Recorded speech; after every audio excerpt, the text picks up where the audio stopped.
405 centimeters in feet? First of all, we need to know the value of 1 centimeter in feet.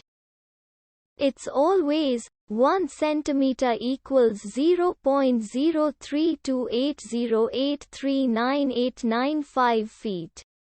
Now we have to multiply 0.03280839895 by 405. Therefore, 405 centimeters times 0.03280839895 feet equals 13.287401574745 feet. So, in other words, 405 centimeters equals 13.287401574745 feet. We hope you have enjoyed this video.